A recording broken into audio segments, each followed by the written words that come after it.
Hey bosses, this week's sponsor is Indeed. Are you hiring? With Indeed, you can post a job in minutes. Set up screener questions, then zero in on your shortlist of qualified candidates using an online dashboard. Get started today at Indeed.com/iLab. That's Indeed.com/ILAB. Welcome to the Invest Like a Boss podcast. I'm Sam Marks. And I'm Johnny FD. We're self-made entrepreneurs who invest our own money and use modern technology to invest like a boss. Join us each week for exclusive interviews with our network of modern investors, business owners, and multimillionaires to discover new ways to invest our hard-earned cash. Hey bosses, this is Johnny and welcome to episode 137 of the Invest Like a Boss podcast. I'm out here in Weligama, Sri Lanka. And Sam, are you out in Barcelona? I'm not in Barcelona. You want to take a guess? I can give you a hint, or you just want to guess straight off. Oh man, you know I never know where you are, but I'm gonna assume you're back in North Carolina. That's a good guess. I'm heading there soon, but I'll give you a hint. Okay, it's not quite Asia, and it's not quite Europe. Tbilisi, Georgia. Good guess. Here's another hint. Only place that Thais can visit near Asia without a visa, and it's not Georgia. Oh, I have no idea. Near Europe, I've never without had that a problem. visa. Thai people. I've never had that issue. Okay. So Fine. I have no idea. What is it? You never flown your Thai girlfriend to near Europe? I'm not, but I can see that being helpful for some people. All right, last hint. Gobble, gobble. Gobble, gobble. Turkey.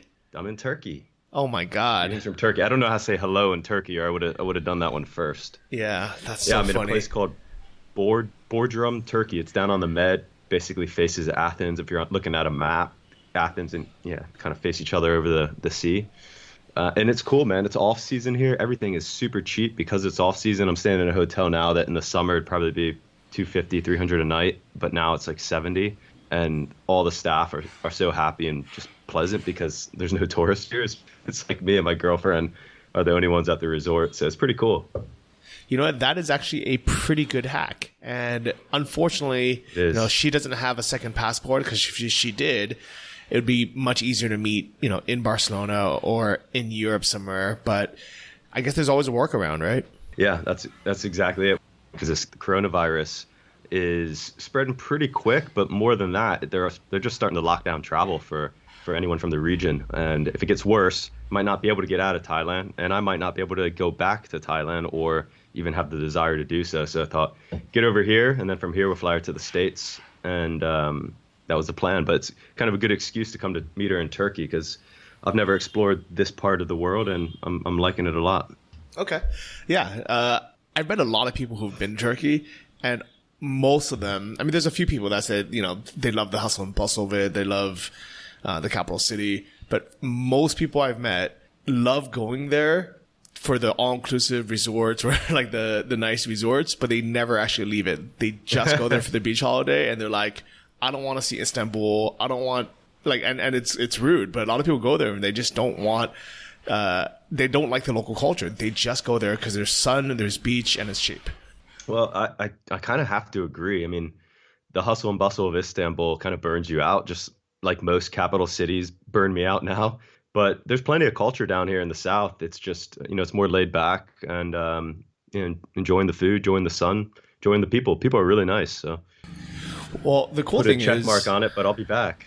Yeah, hearing that, it actually makes me happy because it just kind of reinforces me that even though I've been traveling so much, both of us have, there are still so many places that are not on the top 5 or top 10 most traveled list. Paris, Amsterdam, kind of Australia, kind of places that most people think of when they think of vacation or traveling, that are places that we get a good value. It's relatively less explored and less touristed. And really, the world is such a big place, especially if we have the means as well as the visas to be able to go there. That's true. And I tend to really like the locations that you choose, Johnny, because they fall into all those categories and have all those values that you just said.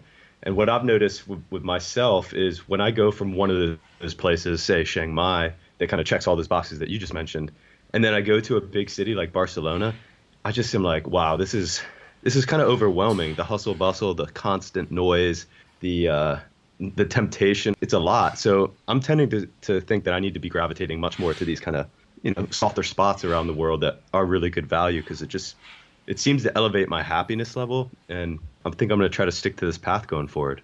I love it, and I definitely agree. And that's actually the motto of this week's guest, Andrew Henderson from Nomad Capitalist.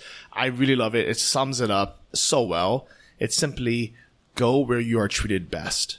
And that applies to so many different things. It applies to not just service and, people liking, you for your, for example, as an Asian American, there's some countries that will treat me better than others. If I was black, or if I was Arabic looking, if I was, Latin looking, there's some countries that would it's just a hurdle to get people to even treat you nicely. While there's other countries where they just naturally treat you well because for whatever reason, there's the stereotype in that country or the experience of that country where they just like people from, that look like you, or from America, or from XYZ. And then there's all the other things, about, go where our money treats us the best, or our visa treats us the best, or our passport treats us the best. Johnny, have you ever heard the saying, in blind man's land, the one-eyed man rules? Wow. Yeah, I guess that makes sense, right? Because, a person with one eye can see infinitely better than a blind person in that world. Yeah, and I think this applies to so many things in life, like you said. And it's not just where you're treated best, but it's where you have an advantage. Where do you have a business advantage? Where do you have maybe a dating advantage? Are you single and looking to find a spouse? Well, I know personally, if I go to San Diego, I have no advantage. If I go to Denver or London, I have no advantage. So there's nothing wrong with thinking about these things and thinking about, how do I design my life to have an advantage? How do I design my life to be in places that I'm treated best? And that's what this episode is going to be about. So we have Andrew Henderson on. We're going to talk about the best citizenships you can acquire by investment. We're going to talk about the best visas that you can acquire around the world. And we're going to see what he's been doing. He's been doing this for the last decade. So I'm really interested and excited to talk to him. Yeah, I definitely am as well. Let's have on Andrew Henderson. All right, we're back. Andrew, welcome to the show. Hey, great to be with you. Appreciate the invite. Yes, indeed. I believe you're in Kuala Lumpur at the moment. I am in Kuala Lumpur. Just got back here about a week ago, and I got to. It's an interesting thing, this kind of New Year's in Asia, because you have so many things going on. You have Chinese New Year, and it's a really busy time, but it's great. It's nice to come back to the vibrance of Asia. Absolutely. So is that where you typically start your year then? This has been the one thing, I like to think that I figured a number of things in this whole nomad capitalist realm out. The thing that has a little bit eluded me is where do I spend my time? The answer is yes. I do start my year in Asia. It's nice to get a little bit of winter weather for New Year's. My wife being Russian, she likes to celebrate New Year's back in that part of the world, and so we do that. And then we get our dose of winter and we get out. But I think Kuala Lumpur is a great place to be year-round also. I agree with that. Well, this is going to be a fun episode. We haven't really touched on visas, international citizenships, but it gets a ton of chat in our online forum. So I know it's something that's of growing interest to so many people out there, as well as the international lifestyle, which has always been appealing to people, but is more and more easy and accessible nowadays. But one thing I noticed on Nomad Capitalist, your slogan is "Go where you're treated best." And so when you think of that, where are you currently treated best, Andrew? You're an American citizen living abroad. Where do you find that you're treated best? Well, I gave up my U.S. citizenship in late 2017. I don't know that the United States is the best place. I mean, it's an interesting question on the United States. I met some guys in Vanuatu a couple of years ago who had renounced back in the 70s. Wow. And they said, I was still a U.S. citizen at the time. They said, you have the worst of both worlds. They said, you are a U.S. citizen who doesn't live there, yet you still have to deal with all the nonsense. And I said, you might be correct. However, I would think the one thing that's worse is you're a U.S. citizen who does live in the United States. And that's my personal lifestyle perspective. But, it's funny that in the course of when I was born 35 years ago, when the United States was ranked number one and by every metric in places to be born and what have you, to now it's a dramatically different picture. There's so much more competition. And so the United States still kind of acts like the prom queen when there's so many other, cute girls. Mm-hmm. I think the interesting thing about go where you're treated best is it is all about cherry picking. So banking on a high level in Singapore, available in countries like Armenia, where I just did a 5.25% US dollar term deposit. That was a pretty good place to park some dollars short term. Those are good places to bank. I think, for citizenship, I've chosen not to go down the route of what I call Tier A passports. I think you'll see more countries being aggressive with their citizens. I don't really want to get into, tons of rules and regulations and being tracked and monitored and everything. So I hold passports, a number of passports, not all of which I talk about, that that I think, leave me alone. Investing. Cambodia has been very good to me. Georgia's been good to me, but becoming a little slower. Colombia is a new place where I think I can be treated best. So, to me, go where you're treated best is there's no one place. It's not a matter of picking up from point A and going to point B. It's a matter of looking at every piece of your life. And I've even started saying, dating, relationships, social life. These are all things where are you treated best? And it's not all going to be one place by any means. Yeah. Wow. That's a lot of things to really take into consideration when you're thinking about the international lifestyle. And what was the initial decision when you gave up your US citizenship in 2017? You're not an old guy. You got started with this stuff pretty early on, but that's a big decision. I know it's a decision a lot of people talk about.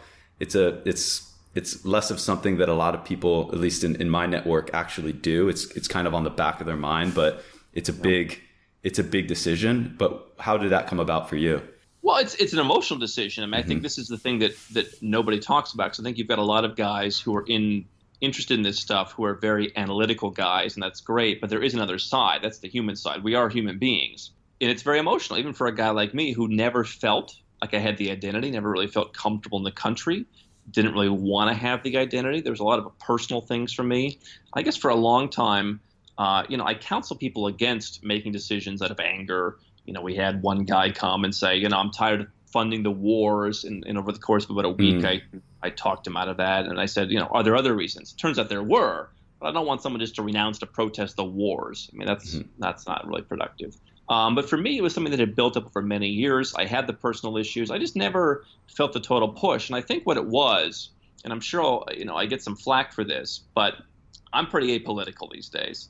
But what I saw when I was sitting here in Kuala Lumpur, and I just put in an offer for the house I'm sitting in, and I went back to my hotel, and I was watching the Trump inauguration, and he's talking about how we're going to make America first. I said, you know what? Everything I've heard and everything I see, everything I know about the country and the people and all that, that means guys like me and guys like your audience are going to be in for some hurt.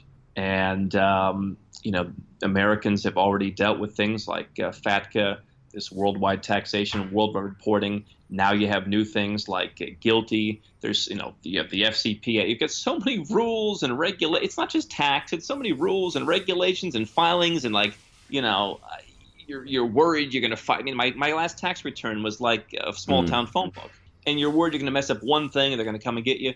And I just said, you know what? This is like the girlfriend that punches you in the face, and you worry that if you let her stick around, the next thing you know, you're going to be sleeping and she's going to slit your throat.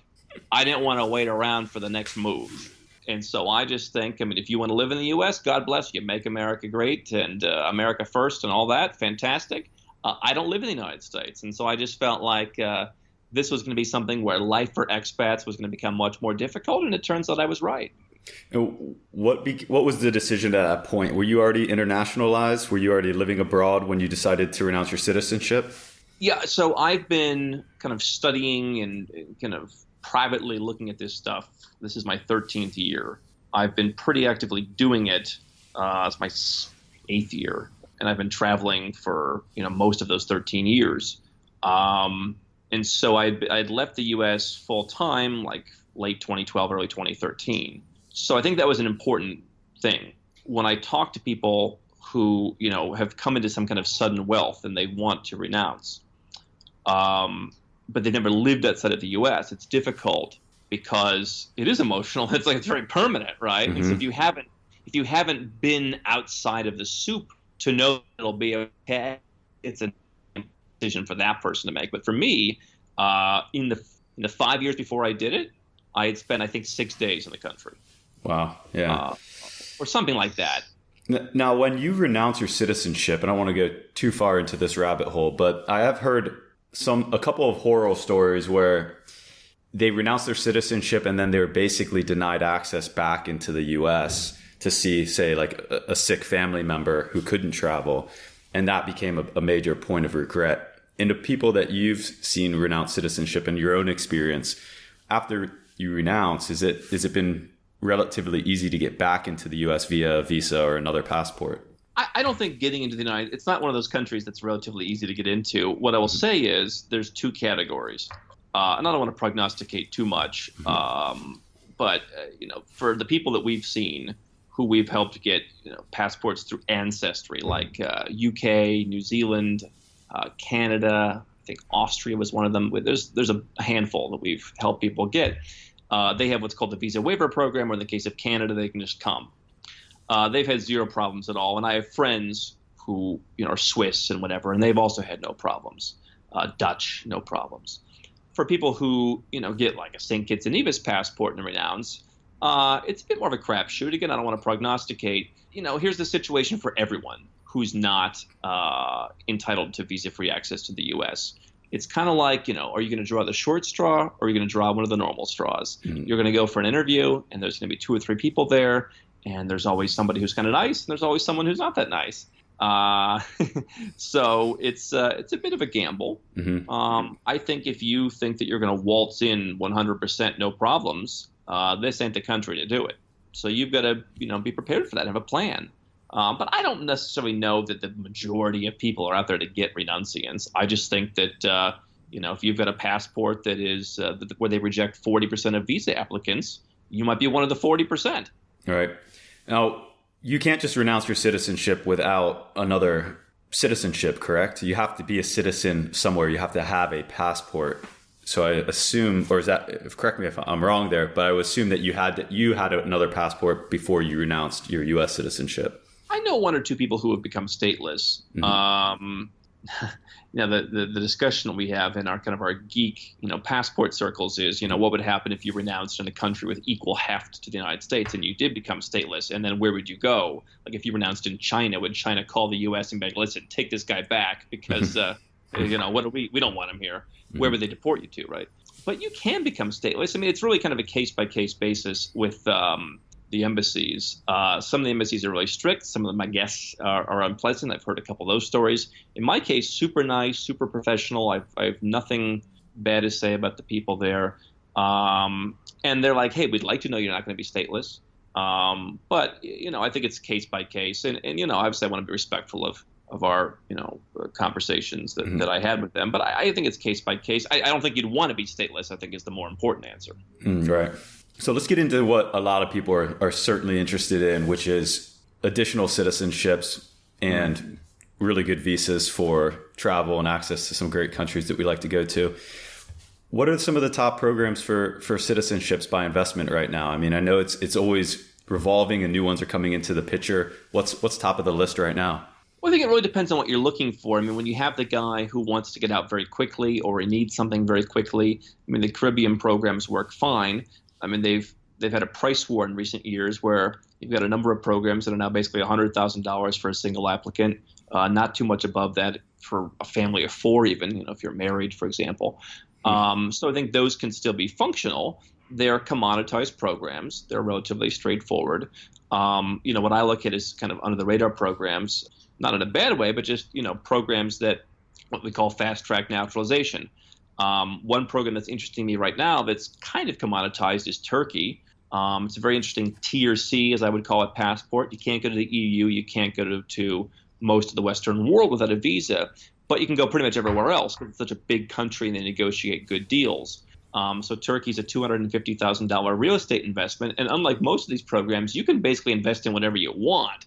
So you're not wasting much money as long as you do it properly. If you go on, turkeyproperties.com, deals out, you'll pay a fortune. But, when we look at it, we just sent someone we sent one of our team members with a client last week, and we found some really nice deals for them. And that's a good deal. There's what's called paper citizenship, where you go and get residence permit in a country and come back. Those are certainly changing all the time. Ancestral passports, if you can get one, are good. Most of those are in Europe. We've also recently helped someone with Mexico. Vietnam, although I think we skipped on that one. I don't think they really wanted to be Vietnamese. Those sometimes take a while. So if the goal is to get a passport very quickly, even though you think, I'm entitled to Italian citizenship, I recently told a guy, let's get one of these Caribbean passports first, because you might take 3 years to get your Italian one. So, I like the idea of a passport portfolio. I think that's that's a very interesting concept to have more than one. How about out in the Pacific Oceans? You mentioned one earlier, and I forget how to pronounce it. Vanuatu or something? Yeah, Vanuatu. Vanuatu. And I talked to some of the folks there, and I said, listen, they have multiple programs. So Vanuatu has these conflicting programs, and the price is always changing. And there's always a rumor some guy in China has a special deal to sell it for less, or someone's buying in bulk, or this or that. It's really confusing. They've done a bad job marketing it. It's an interesting country. I think some of their benefits have been eroded. 4 of the 5 Caribbean countries now have visa-free access to Russia, for example, which is one of the benefits of Vanuatu. So that's less interesting now.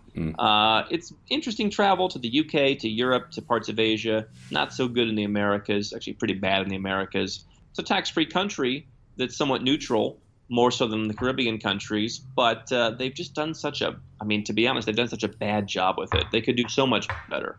And I know. I just had a guy, one of my guys in Vanuatu. He's a great guy. He messaged me the other day. He said, when are you coming back? We should talk to the citizenship program. And I just said, they need to get it cleaned up. I was just taking a look at passports the other day and how many visa-free countries each passport can get you into, and I think in kind of standard Western countries you can get somewhere around 160 to 180. I was looking at, I spent a lot of time in Thailand. Not that I have a lot of desire to get a Thai passport, but I just happened to look that one up. It's one of the worst passports in the world. You can only get into 24 countries or something visa free. It's absolutely horrible compared to any type of passport most of the listeners are holding. Why is it so bad? Is that just a bad job of their government going out and trying to get visa free travel, or is it something else? Here's the thing that I think for those of us from the West, it's almost taboo to say, but it's very true. Every country in the world views itself at a certain level. If your country is above that level, they often welcome you with open arms. If your country is below that level, they shun you. And so this is why the United States and European Union have so many countries. Now, part of it's reciprocity. You can come to our country, we can come to yours. But if you look at things like overstay rates, or people who are working illegally, or people who are going and claiming amnesty, those are issues. But the other thing that no one wants to talk about is there are stereotypes. I remember, we have a team that's, from Serbia, from North Macedonia. We're starting to go into Ukraine now. We had a couple of people at one point. They were traveling around. They have that Eastern European look. They're almost 6 feet tall. These women, and they're young. And the stereotype in many of these countries is, you're here to model. Where's your work permit? Or even worse, the next level worse, right? And so there's these stereotypes. If you're a good-looking, 25-year-old woman, people make stereotypes, and it's not fair, but it is what it is. Certainly there's been things like wars that have caused it. I'm here with our videographer who is Serbian. It's one of the few countries that needs a visa to get into Malaysia because Malaysia sided with Bosnia back in the war. So there's things like that. But I think the biggest issues are overstay rates. You can go and look at in the United States they have the rate overstay rate.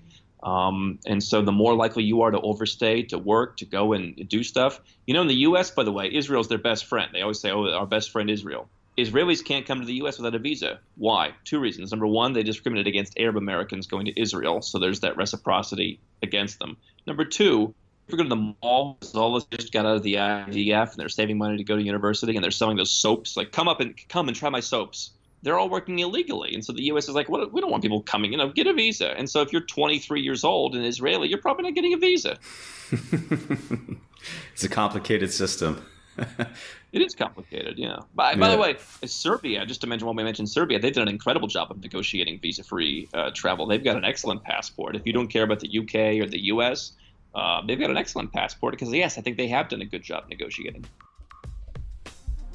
Hey bosses, let me tell you about Indeed, this week's sponsor. When you start the hiring process, you may have questions. Will you find good applicants to choose from? What about education and experience? And how will you know you've made the right hire? Indeed is here to help. Millions of candidates have used Indeed every day to find their next opportunity. You can post a job in minutes and use screening questions to help create your short list of applicants fast. Also, add skills tests to your job post so you can be confident in your applicant's abilities. Their library of more than 50 skill tests ranges from industry-specific skills like accounting to general aptitude tests like critical thinking. Indeed gives you the smart tools to make hiring decisions quickly, and you'll be confident that you're making the right hire for your team. Post your job today at Indeed.com/ILAB and get a free sponsored job upgrade on your first posting. That's Indeed.com/ILAB. Terms, conditions, and exclusions apply. Offer valid through March 31st, 2020.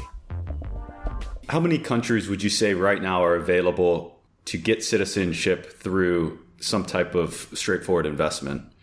Not a 20-year thing, or you get a visa and then you get citizenship 10 years later. Just buy the passport and you're off.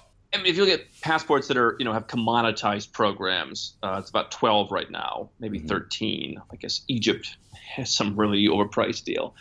Then if you look at programs where, hey, come and put $50,000 in government bonds and we'll give you a residence permit and, 5 years from now you can apply and maybe you should speak a few words of the language and we're not really going to check as of today's standards where you were during those 5 years. There's probably another 15, 20 countries. I think, again, it depends on your nationality. There are certain countries that are much, Albania, for example. Only Americans get a 5-year residence permit, and they don't really check where you are because they're so U.S. friendly. So there are certain countries that have favorable terms, and generally those are Western countries. And what about the cheapest? What's the cheapest one that you know of available? Is it somewhere in the Caribbean? Well, again, so this kind of fast-track naturalization, it's always kind of a case-by-case basis. We do those. We don't really talk about them because, you look at what happened in Paraguay a couple of years ago.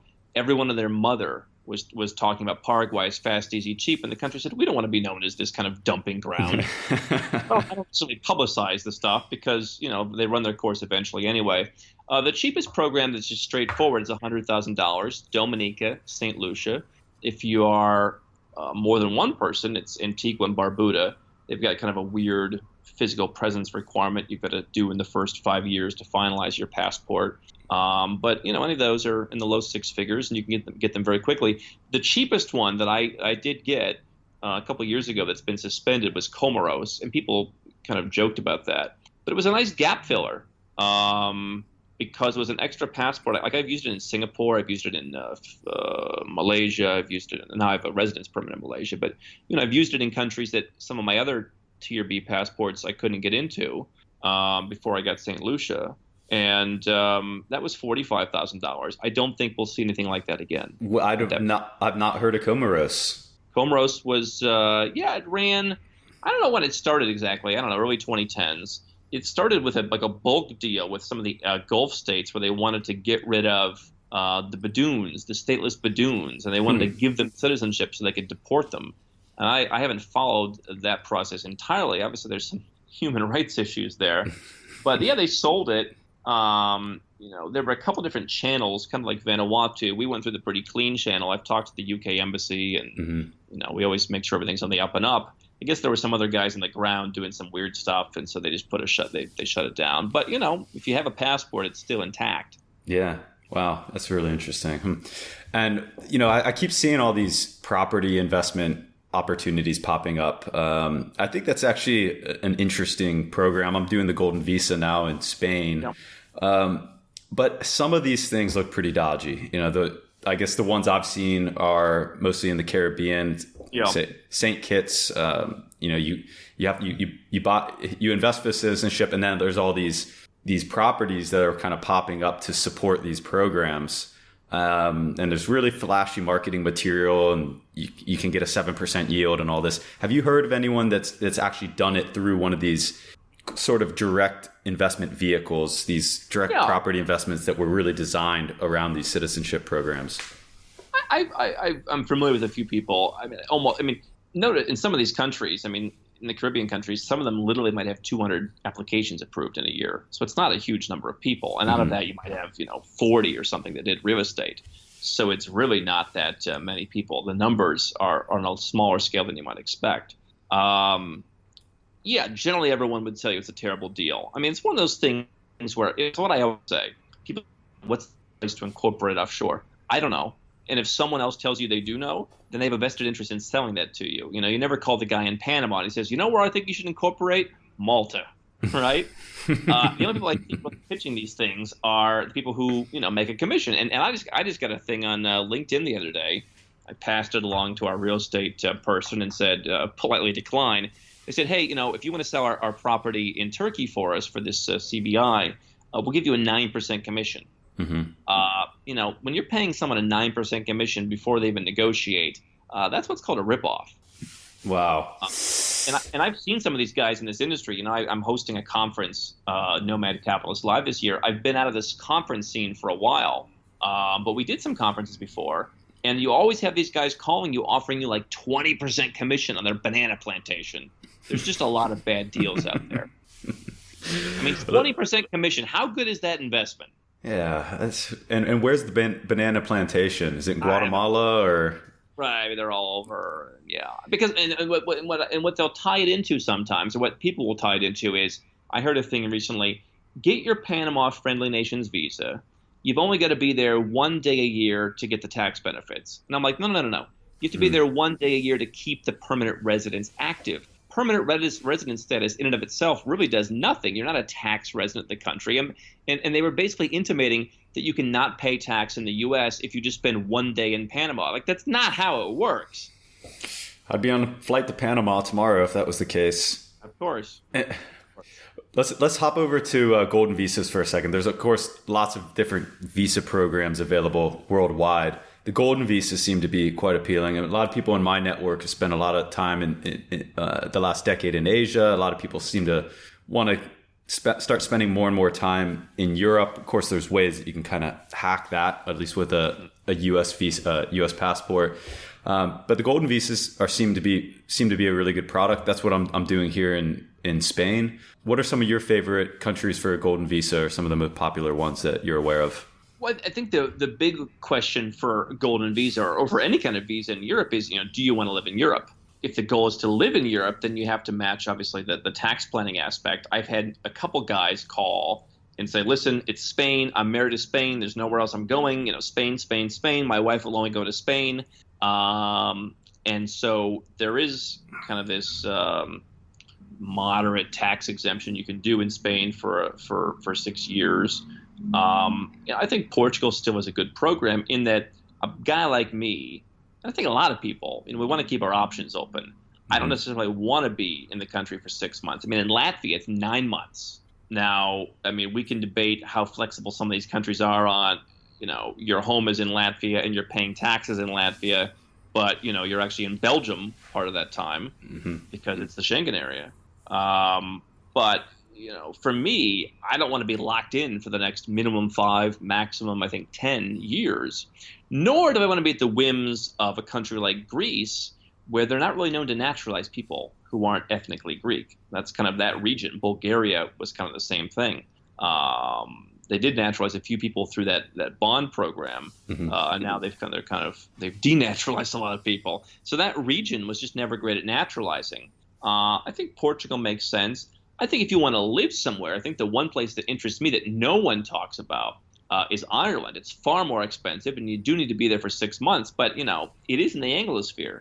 And so the one thing that sometimes I think that you miss is telling a joke to the waiter, that kind of thing. And you're not going to get that in Portugal either. Yeah.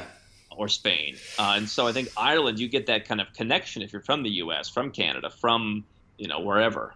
And endless laughs in Ireland. I absolutely love that country. Love Ireland. What's the visa program there? Is it $1 million or something? Yeah, well, they've raised it. Yeah, so that's the minimum €1 million for like a venture fund. So it's about 3 times the price of Portugal. The REIT program is $2 million. It's by no means cheap, and it used to be you could do like $500,000 investment and then put like $450,000 into a house. Something around that back in like 2014, 2015. And they got rid of that because it's become too popular. And so, yeah, what you see is some of these countries, Australia and New Zealand, are notorious for this. They just raise the price because they're not trying to do volume. Mm-hmm. Canada canceled it. They're saying, what are we getting out of this? Yeah, $800,000. So where do you think the gold, specifically golden visas, or I guess would like Canada, Australia, are those visas really considered golden visas, or golden visas specifically for Spain or for Europe? I think golden visa was Spain and Portugal. Now the term is just, applied. The media loves to use it in both kind of an easy to explain, but also pejorative way sometimes. People with gold these days, proverbial gold, are not very well liked in many circles. An immigrant investor, an investment immigration program is what I would say they all fall under, whether it's called a golden visa or something else. So if someone comes to you and says, hey, I want to live in Spain, I'm thinking about doing the golden visa in Spain to live there.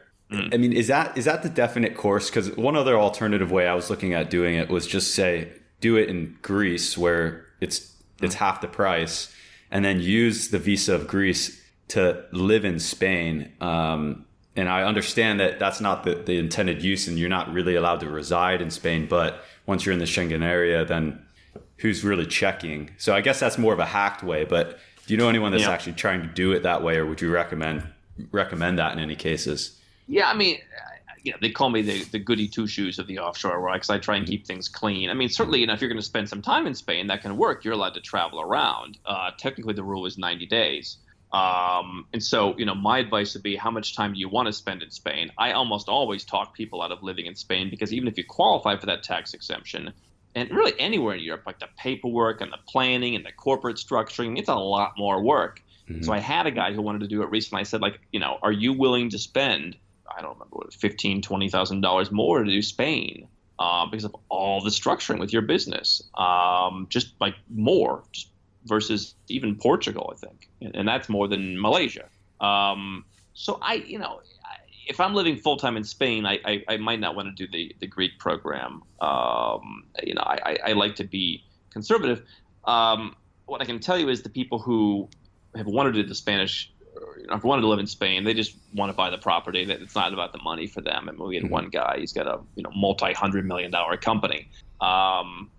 So for him, the added investment wasn't the issue. The issue is the tax planning, and that's an area that Spain nor Greece are very friendly on. Well, hopefully they don't have the infrastructure and prowess of the IRS, but Spain is nasty.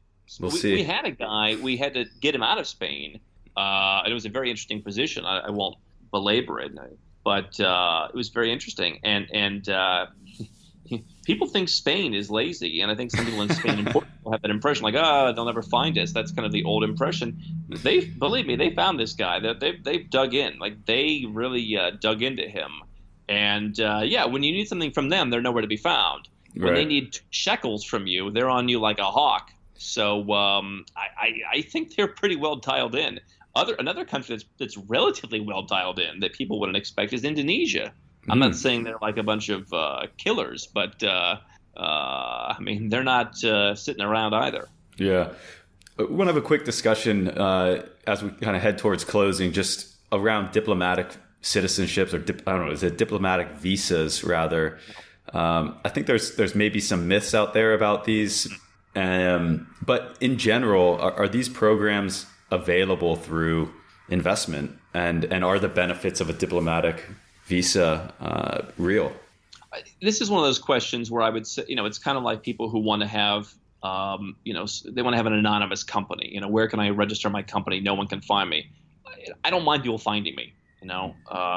I don't understand this. I understand wanting to be left alone. I don't understand this thing where you want to totally hide out and you're under the radar. I think the same thing with these diplomatic passports. What's the benefit? That said, the answer is no, with this caveat. I was in discussions, with a law firm once, and we talked to some folks in the government. If in the future, a country that I'm a citizen of, if I could actually go and do the job, I don't know if I'd like doing the job. I don't know if it'd be a job that I would like. But they're actually saying, yeah, you know what? We're looking for people who can who can promote the country for business. Like, you're not going to be the ambassador, but we'll give you a job and you get a diplomatic passport and you can go out and promote the country. And so there's those opportunities. And I know that some of even the Caribbean countries, maybe if you went and spent some time, but just to say, hey, there have been some cases that have been rumored about that. I talked to, I think it was The Economist. They asked me, and I said, there have been a few, but countries are so afraid of that now. I mean, maybe if you knew somebody in like Russia or something, they literally just don't care. But these smaller countries, especially like the ones in the Caribbean, I mean, they're so afraid of doing things and running afoul of the bigger countries.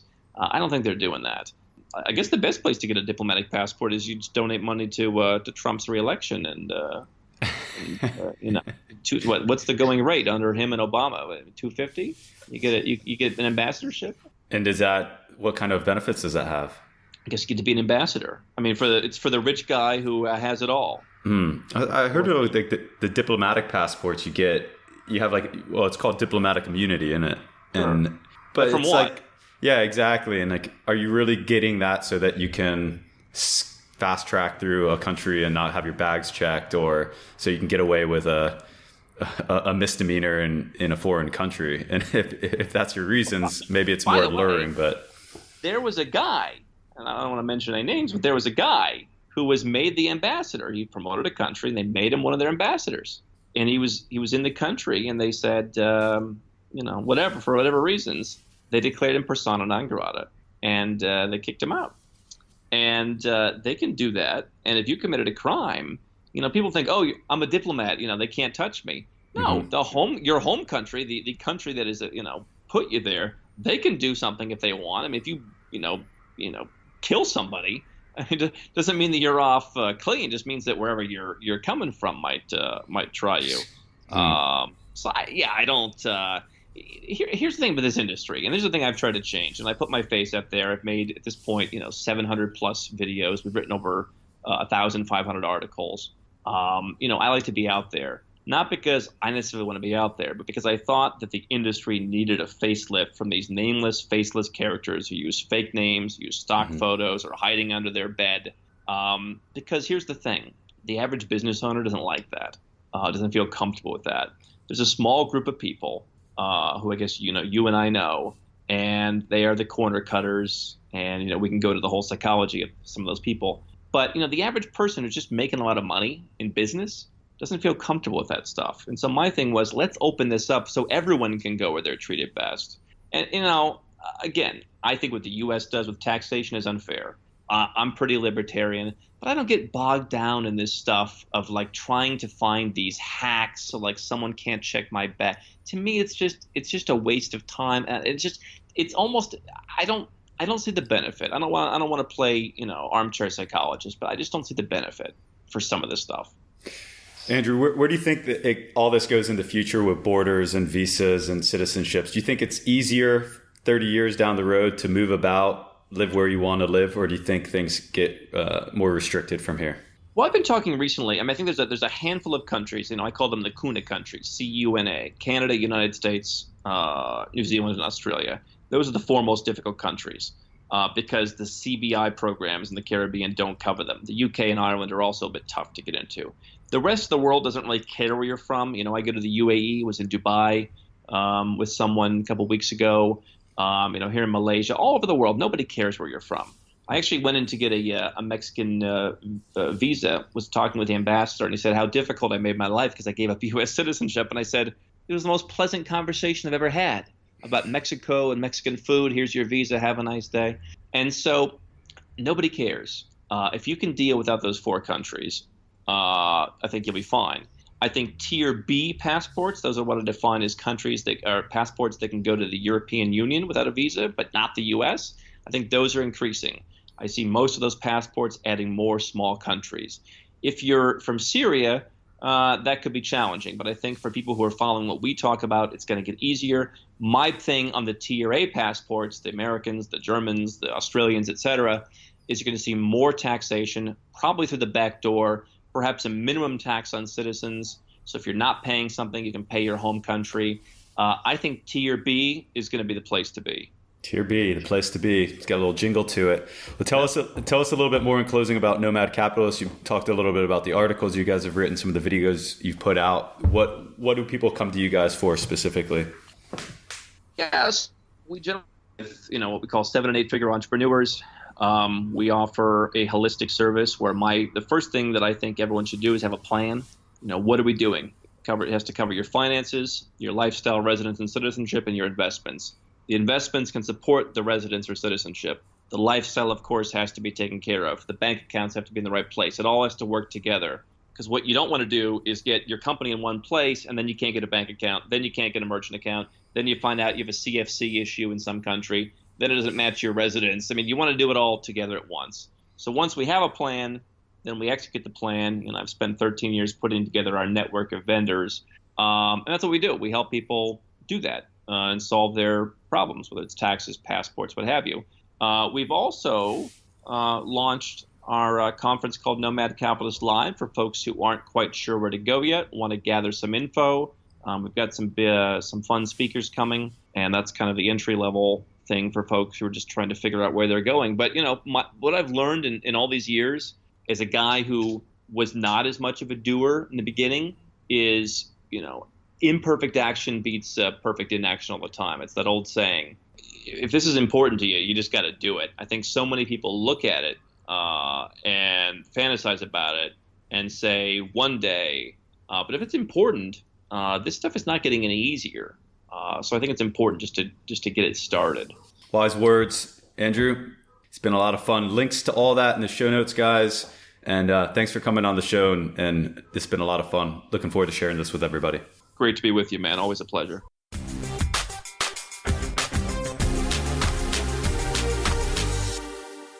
Woo! You got me excited to look around for either a second passport or residency or some kind of way where I can be like the 007 of the travel world. Collect those passports, man. A lot of people spend their whole life just going out and collecting passports. For me, I only got one. I think that's the same for you, Johnny. Oh, Americano. Yeah, but you're working on your second one now, right? Or at least your residency. Yeah, I guess that's right. The old golden visa of Spain. It's been a long time coming, and it's still a pretty daunting process. It's kind of burned me out the last month, I got to be honest. But the best visa that I've had for the last 5 years, I don't think anything touches it. It's Thai Elite from Thailand. I mean, that thing is just king. No pun intended, but that's a hell of a good visa. Yeah, I can definitely see that. And the fact that you can just basically buy that visa, get treated well. I mean, literally, go where you're treated the best. With the Thai Elite visa, as you land, they're treating you well. As you're in the country, they're treating you well. At the visa office, the immigration, they're treating you well. And when you're in the country, they're treating you well. So it really does embody everything that Andrew teaches. It's very true. And I've never seen any visa like this in the world. Now, most countries have some type of visa program. The U.S. is actually the biggest one where basically, I don't know the name of it, but you make a large enough investment, you get a visa. Most countries have this to some degree, but I've never seen one like Thailand's where you get picked up in a 7 Series BMW and chauffeured to your residence or hotel. When you go back to the airport, they pick you up in the 7 Series and put you in a lounge. I mean, I wish every country in the world had that because I would figure out how to make enough money to buy it for every country. It's just that good. Yeah, and the thing is, it makes sense because countries, want tourism, and when they want tourism, why not create a VIP experience or service for people who can afford it, who either come for business or just like your country, and just make it a good experience for them. I mean, it could be a moneymaker, it could be a headache reducer. Because, the fact is, when someone has a lot of money, they don't want to be bothered with, annoying little things like standing in line at immigration. So if they can go to a country where that process is easy and smooth, they're going to go there and spend their money instead of going somewhere where they make it difficult. Yeah, exactly. And I think a lot of people, once they go that route, say they don't have the Thai Elite visa and they get it, I don't think there's ever going back because we know people in Thailand that they're doing well, making plenty of money. They live there full time, and yet every month or so they have to think about flying out to Malaysia or Saigon or somewhere else to stay 3 or 4 nights. I mean, you're spending more money actually on the flights and hotels than you would be if you just got the visa. I think that my visa costs somewhere around $2,500 US a year. But I could definitely see how it's a headache saver because, even though there are other visas you can get, maybe that can keep you in the country for 3 months at a time, or getting some kind of education visa where you have to attend some language class or some other class, once a week. For people who have more, have enough money to be able to afford something like the Thai elite visa, it's a no-brainer, and I think every country should do that. I think it's silly that countries that don't, especially poor countries that need the tourism, or any country that wants the tourism, because if a country doesn't really need it, just mark up the price and say, oh, it's $1 million to get this, and maybe only 5 people will get it, but why not create that service? It's still a moneymaker. It's still a good way to attract high quality, high spending people to your country. Absolutely. Well, Johnny, I wanted to ask you, where does this all sit with you? Because you've now been on a program for at least the last year that you found kind of 4 or 5 really good locations. Your goal was to travel less and stay in places longer. Last year you did it. This year you're repeating exactly what you did last year, which I think is awesome because it just means that you're happy with where you're at and what you did last year. So you've basically figured out a way to run around the world without acquiring new visas or passports. Are you content with that, or is there 1 or 2 out there that you'd like to get so that you might be able to live a little bit differently? So I was excited, on the episode, and then I looked into it a little bit on my own afterwards to kind of see if I was to get a second passport, which one would it be? Because it does sound cool to have one. And I realized that first off, I think we're very fortunate that we both have U.S. passports, because even though it's not actually the best ones out there, for many reasons, one is only being able to stay in the EU, the Schengen zone, for 90 days every 180 days. And the second is the reciprocal visa fees and headaches that a lot of countries that usually, I don't know, it's almost silly. Like Sri Lanka and Brazil are 2 countries that have this reciprocal visa thing, where because we make it hard for their citizens to go to the US, they make it hard and expensive for us to stay here longer. And it's almost like a passive aggressive move on their part, where they're like, well, screw you too. But what they don't realize is that the U.S. doesn't really need Sri Lankan or Brazilian tourists, while those countries would benefit a lot more from having more Americans go. Yeah, very true. Yeah. So what do you think you're going to do? So that being said, it would be nice to have a second passport, but the only way it would actually make any sense is if I was somehow able to get one through Heritage. If I was able to, if I had like an Italian grandma, or if I was able to somehow get one through Heritage, I would absolutely do it. And I encourage everyone who has some kind of roots, somewhere where they can get a second passport, just do it, because there's very little downside, and it seems like kind of an easy no-brainer to have a second passport. But I don't have that. And the best I can probably maybe do is get a Taiwanese passport, which really isn't that strong because Taiwan's not recognized by a lot of countries because of China. So the other route would be to kind of buy in on a passport. I think the easiest one that I saw was in South America somewhere. I think it was Argentina. No. Definitely not Argentina. No, it was Argentina. Most of them are in the Caribbean, like Dominica, St. Kitts. But there's always new ones popping up all the time. But most of those are kind of worthless travel documents. Yeah, I definitely agree with that. And so the one I was looking at was Panama. And that was actually pretty easy. You can basically just show up there. You can get residency very easily. And then the only requirement is for you to go back, once every 2 years or something. But then, when I really looked at the benefits of it, like there really isn't that much, especially as a U.S. passport holder. The benefits are so small, and even the hassle of needing to go, back to South America once every 2 years is just not worth it for me. So I'm quite content having a U.S. passport. And I think the only countries where I would actually, want to have a different passport for, that's not very easy for Americans, is Thailand. So if I somehow had I think there's a few countries that get longer visas just on arrival. I think for some reason South Korea is like that, where I think they get 90 days on arrival, and some other countries as well. They just have some kind of deal. And second would be Russia, because as Americans we need to apply for a visa. But right now there is actually a visa still in place where you can apply once and you can get a 3-year visa to Russia. Did you know that? I've heard that. That's it's pretty new, yeah. And that's a great place to be able to go visa free. Even though you haven't been yet, Johnny, you don't know what you're in for there. Yeah, but I'm pretty sure I'll like it. And so I think my plan is, this year I'm redoing my route again. 2 months in Sri Lanka, which turns out to be an expensive extension. It's $137 for me to extend it because I'm American.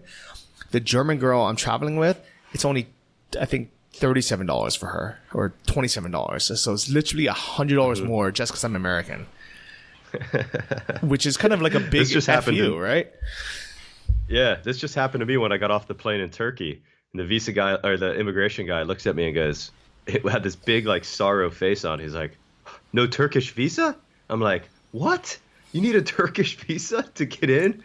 He's like, "No problem. Visa on arrival office, 100 yards down the way." Went there, paid for it. It's just it's kind of annoying. But then my girlfriend got into Turkey visa free with no money. So boom, look at that. Yeah. So another good example of going where you're treated best. But right now I'm going to Ukraine because it's out of the Schengen zone, so I can spend 3 months in Western Europe and then 3 months in Ukraine. But I think if I like Russia, if I can learn to speak Russian, I'm gonna get the 3-year visa and just start going there because it'd be way easier. I don't think you'd be disappointed. I don't think you can. Right now, the value in Russia and Ukraine are so good. I don't know if it's gonna stay like that for long, but people are great. Everything's great except for the food. So I think you will really like it. And I love the Russian food. Yeah, blue borscht. I love potatoes and meat. I love the salads. I love the soups. It's hearty. It's my kind of food. See if you can have borscht 365 days a year. You know what? I definitely could. So, Russia, here I come. But what about you? Like, is there any desire for you to kind of go through that whole process and any regrets of doing attempting the golden visa in Spain? Oh, yeah. I think for new passports, yes, but more as a trophy. A trophy and a hedge. I mean, there's a lot of people that are getting additional passports, especially American citizens, are doing it as a hedge. They're kind of these gold bugs that, what happens if America goes to war with Russia, and are we going to be locked down to our country? What happens if something systematic happens in America, or I break the law in America and they won't let me out? It's a good hedge, nothing wrong with it, but the process can be pretty complicated, or the investment can be pretty large. So a lot of things to weigh. For me, if I can have, I think the ultimate travel document is having visa-free access to EU, unlimited. Right now, as an American, you get 30 days.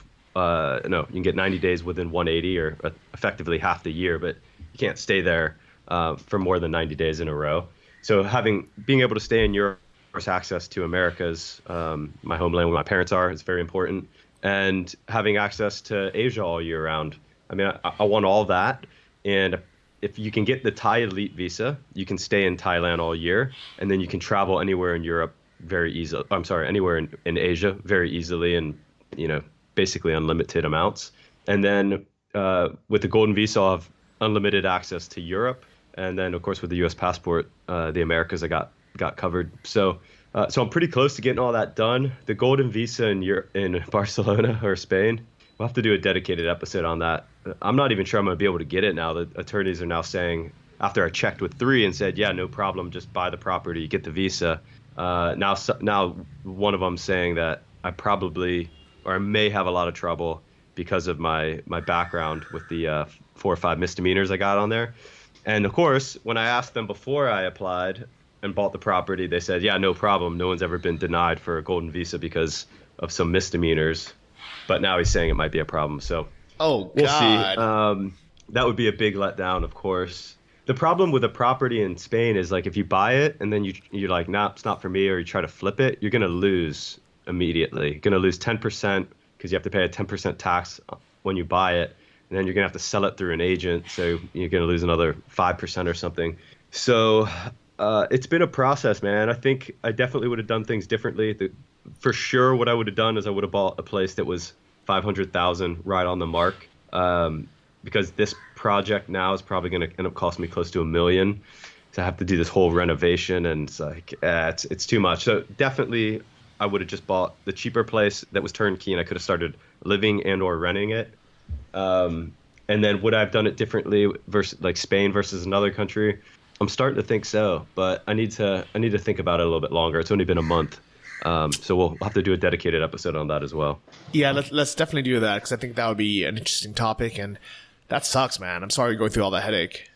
Yeah, no, it's all. I mean, it's all a learning experience, right? Like Thailand now is all set up. It's when I get off that plane, I got the Thai Elite visa. I have the apartment in Chiang Mai. I have my community, and it's blissful. I absolutely love it.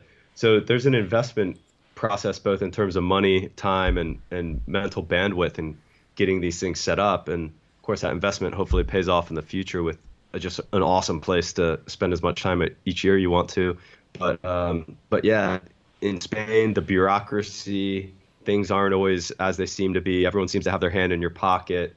And I just don't know the system. I don't know the language. So the honeymoon period is over of getting off the plane and just eating tapas and having great wine on the beach. Now, different, but I think in the end, it'll be great. It's just that first month. Yeah, now it's time to deal with the realities of the paperwork and the headache. And that's honestly like why I'm very, very content. I'm 100% content being in this gray zone of being on tourist visas. I actually had someone that was kind of representing or in talks with the Thai government who approached me asking, what would the ideal digital nomad visa be? Like, what do you want to see in it? And I had to think about it long and hard. And I said, if you had asked me this 3, 4, 5 years ago, I would have said, yes, we want a dedicated visa. We want to be able to stay here legally and have the option to pay taxes here if we want to, and, so on.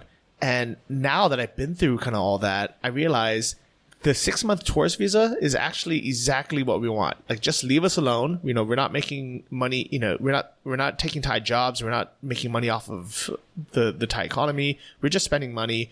Let us come here on a 6-month tourist visa.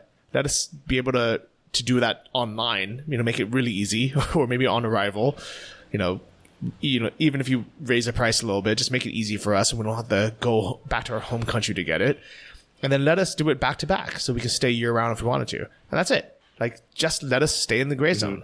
And I think that would be the easiest and best thing for us. Yeah, I agree. Yeah. Well, it was a fun episode. Yeah. For now, it was fun thinking about it. And I do recommend, to anyone who has the ability to get a second passport through Heritage to look into it, because that's kind of the easiest way to do it. Is that it's either free or cheap, and it's forever. So if you can do that, go do it. But if you can't, you really have to have a big compelling reason, I would say. So let us know in the Boss Lounge if you have a reason, if you're pursuing this, or if you've gotten a second passport or residency, and let us know your process and how all that went.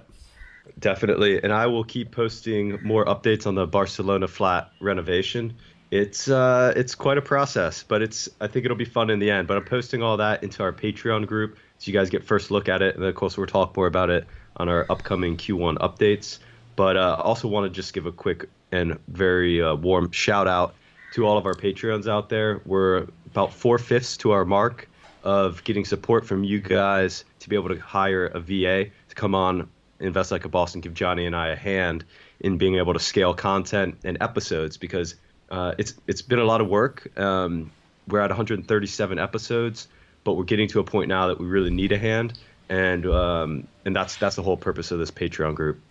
Yeah, so big thanks to everyone who signed up to be a Patreon these last few months, and to our new Patreons, Suhir Pede, Peter Head, Howard Daniels, Egal Rubinstein, Ryan Bernardo, Zach, Ian, Cody Clausen, Tom Keene, Chris Fenke, Nick Ringley, and everyone who stayed on board all these months. Thank you so much for being our patrons. You guys are the reason why we're able to get these great guests like Nomad Capitalist and continue producing 3 or 4 episodes a month like we've been doing in the past. And we have on some, we're going to have on some really, really good guests in the future as well. So thank you guys. And also thank you for everyone who's left reviews on the iTunes store. A lot of people are finding the show because you guys are reviewing it 5 stars. And every single new 5-star review bumps us up again. So big thank you. This week, I want to acknowledge our review of the week. Wenberger says, better late than never, 5 stars, real talk on investment for real people. Best part is Johnny and Sam talks in terms that are easily understandable. The variety of topics really provides ideas and motivation to better manage my finances smarter. Since it was easy to find reasons to procrastinate, work, kids, travel, health, kids again, since all those should be reasons for better financial security. Thank you, Wenderberger, and thank you to everyone who's left these 5-star reviews. Sam, enjoy turkey for me. Jabba, enjoy a shawarma kebab for me.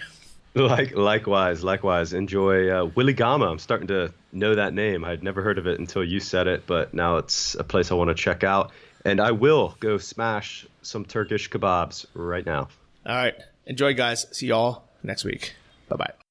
Thanks for listening to the Invest Like a Boss podcast. Join our mailing list at investlikeaboss.com to get exclusive access to our insider investment portfolios and our private members forum. If you enjoyed this episode, please subscribe on iTunes or your favorite podcast app. Tell your friends and leave us a review in the iTunes store. It helps more than you know. See you guys next week.